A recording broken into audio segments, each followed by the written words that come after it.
بسم اللہ الرحمن الرحیم۔ السلام علیکم معزز طلباء کرام، آپ سب کیسے ہیں؟ آج ہم تفسیر بیضاوی کے سبق نمبر 124 کو پڑھیں گے۔ آج کے ہمارے سبق کا عنوان ہے پہلی بحث۔ چونکہ گزشتہ سبق میں ہم نے عبارت پڑھ کے اس آیت کے ضمن کی 3 ابحاث کا ذکر کیا تھا، اور ان میں سے آج ہماری پہلی بحث ہوگی جو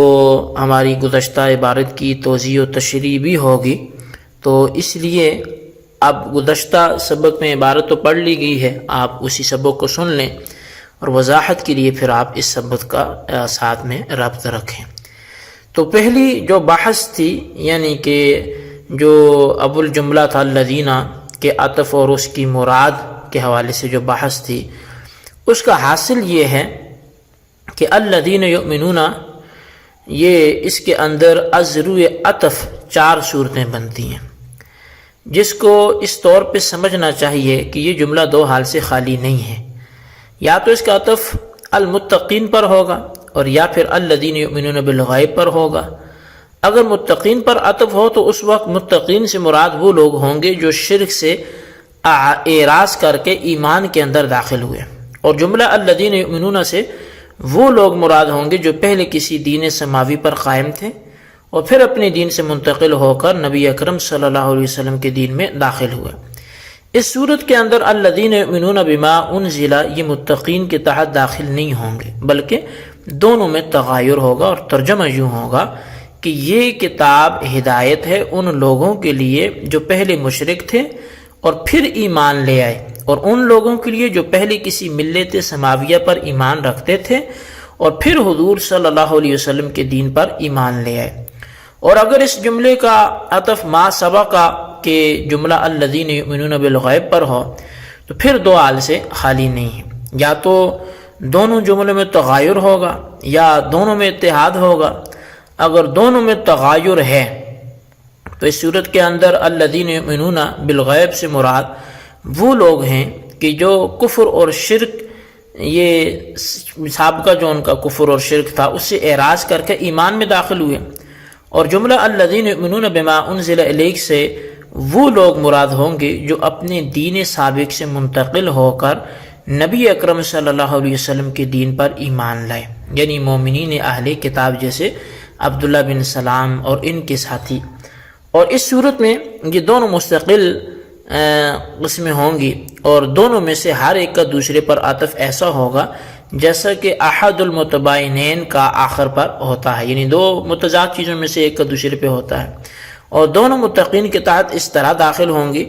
جس طرح کہ 2 اخص ایک عام کے تحت داخل ہوتے ہیں، اور دونوں جملے المتقین کی صفت مقیدہ واقع ہوں گے۔ اور اس صورت میں ترجمہ یہ ہوگا کہ یہ کتاب ہدایت ہے متقین کے لیے، ایسے متقین جو پہلے مشرک تھے اور پھر مومن ہو گئے، اور ایسے متقی جو پہلے انبیاء سابقین پر ایمان رکھتے تھے اور پھر حضور اکرم صلی اللہ علیہ وسلم پر ایمان لے آئے۔ حاصل یہ کہ پہلے جملے سے مراد مومنین اہل عرب ہوں گے اور دوسرے جملے سے مراد مومنین اہل کتاب۔ اور اگر دونوں جملوں میں اتحاد ہے، اتحاد کا مطلب یہ ہے کہ دوسرے کا جملے کا مصداق پہلے جملے کے اندر داخل ہے۔ اب اس کی بھی 2 صورتیں ہیں، یا تو دونوں میں تساوی ہوگی، یعنی ثانی سے عین اول مراد ہوں گے، اور جو افراد مصداق ہوں گے اول کے وہی مصداق ہوں گے ثانی کے، اور دونوں کے درمیان عموم و خصوص مطلق کی نسبت ہوگی۔ اگر تساوی کی نسبت ہے تو اعتراض وارد ہوگا۔ اعتراض یہ ہوگا کہ اس جملہ ثانیہ کو جملہ سابقہ پر عطف کرنا درست نہیں ہے۔ اس کی وجہ یہ ہے کہ معطوف اور معطوف علیہ میں تغایر یہ ضروری ہوتا ہے، اور یہاں دونوں میں اتحاد ہے۔ تو اس کا جواب یہ ہے کہ عطف تغایر صلہ کی وجہ سے ہو گیا، یعنی چونکہ دونوں جملوں کے صلے آپس میں متغایر ہیں، لہذا تغایر صلہ کو تغایر ذات کی منزلہ میں لے کر عطف کر دیا، جس طرح کہ کبھی تغیر صفات کو تغیر ذات کی منزلہ میں لے کر ذوات متحدہ کا ایک دوسرے پہ عطف کر دیتے ہیں، جیسا کہ شاعر کا شعر جو ہے اس میں الی المالک الکرم ابن الحمام ولیس الکتیبہ فی المزدحم میں تغایر صفت کی وجہ سے عطف کیا گیا، اور اس شعر کے اندر قرن کا لفظ آیا ہے، اور قرم کہتے ہیں اس سانڈ کو جس کو اہل عرب دیوتاؤں کے نام پر چھوڑ دیتے ہیں، اور یہی سبب تھا کہ اس کو عزت کی نظر سے بھی دیکھتے تھے اور اس کے اوپر سواری اور بوجھ لادنا بھی مناسب نہیں خیال کرتے تھے۔ پھر یہ استعمال ہونے لگا سید کے معنی میں، چنانچہ شعر کے اندر یہی معنی مراد ہے، اور ہمام ان بادشاہوں کا لقب ہے جو بہت ہی بلند حوصلہ اور باہمت ہوتے تھے اور ان کے ارادے کو کوئی شخص پھیر نہیں سکتا تھا۔ اور پھر یہ استعمال ہونے لگا شجاع کے معنی میں، اور چنانچہ شعر کے اندر معنی بھی یہی شجاع کے مراد ہے۔ اور کتیبہ یا کتیبہ یہ معنی میں لشکر کے ہے، اور مزدحم اس میں ظرف ہے، اور ازدحام کا یہ معنی میں آتا ہے، اور ایک دوسرے پر گرنا پڑنا رل جانا یہ اس کے معنی ہے۔ مزدحم اس جگہ کو کہتے ہیں جہاں ایک دوسرے پر گرتے پڑتے ہیں، اور جہاں اس سے مراد میدان کارزار ہے، کیونکہ وہاں بھی وقوع البعض علی البعض کا موقع ہوتا ہے۔ تو اب اس شعر کا ترجمہ یہ ہوگا کہ اس بادشاہ کی طرف کے جو سردار ہے اور شجاع ہے اور میدان کارزار کے اندر لشکر کا شعر ہے۔ تو دیکھیے اس شعر کے اندر الملک، القرم اور ابن ہمام اور لیس تینوں ذات کے اعتبار سے متحد ہیں، کیونکہ ایک ہی ذات کے یہ سب اوصاف ہیں، مگر تغیر اوصاف کی وجہ سے ایک دوسرے پر عطف ہو گیا۔ اسی طرح دوسرے شعر یا لحفظ یاب للحارس صابح فالغانم فالعائب، اس کے اندر بھی تغیر اوصاف کی وجہ سے عطف کیا گیا ہے۔ یہ سلمہ کا شعر ہے جو ابن زیابہ کے نام سے مشہور ہے، اور یہ زمانہ جاہلیت میں سے اس شعر میں لحف یہ حسرت کے معنی میں، اور زیابہ یہ شاعر کی ماں کا نام ہے۔ اور حارث سے مراد حارث ابن ہمام ابن مرہ شیبانی ہے، جس نے شاعر کی اس کا مال و جا اور اس کی قوم کے اموال پر غارت گری کی تھی، اور پھر مال لوٹ کر وہ صحیح سالم چلا گیا تھا۔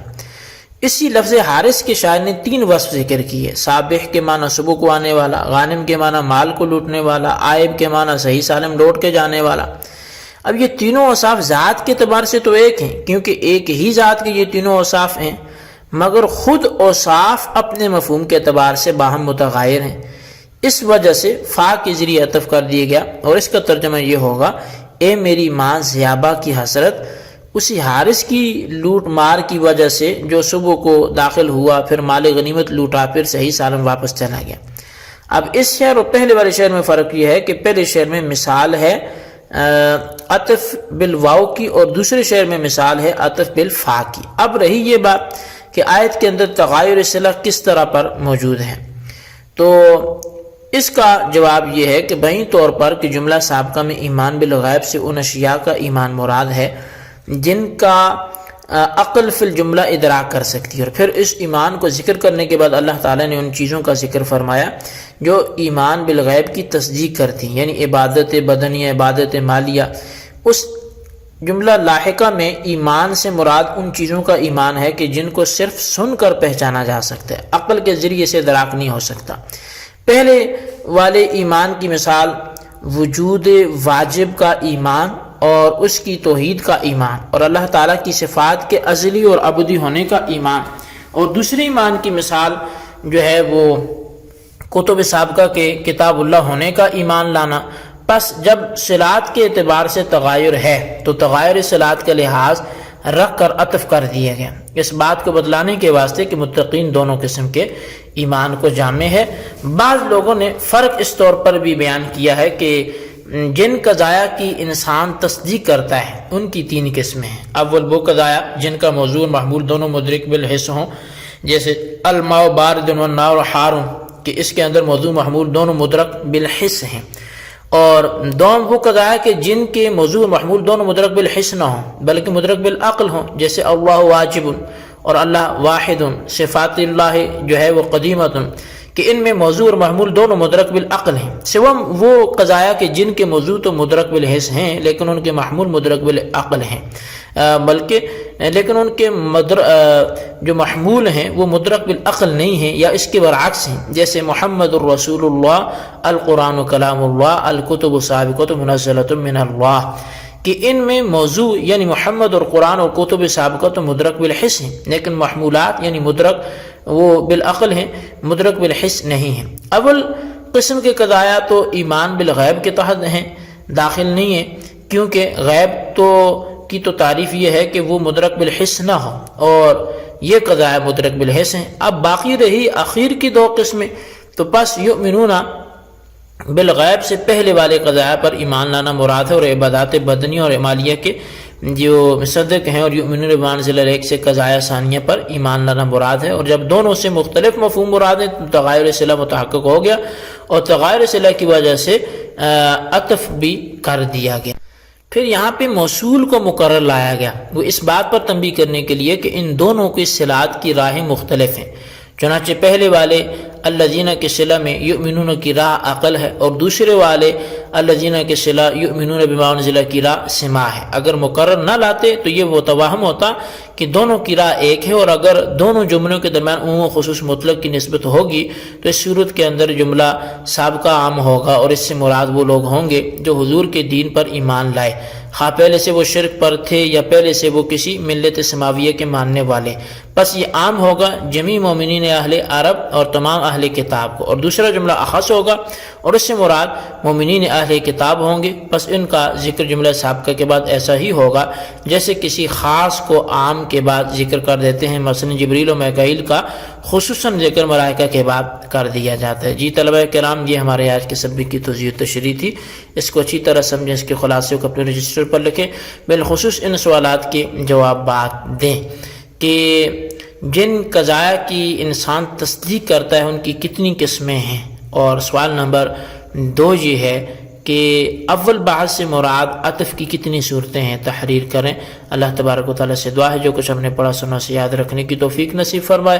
آمین بجاہ النبی الامین صلی اللہ علیہ وسلم۔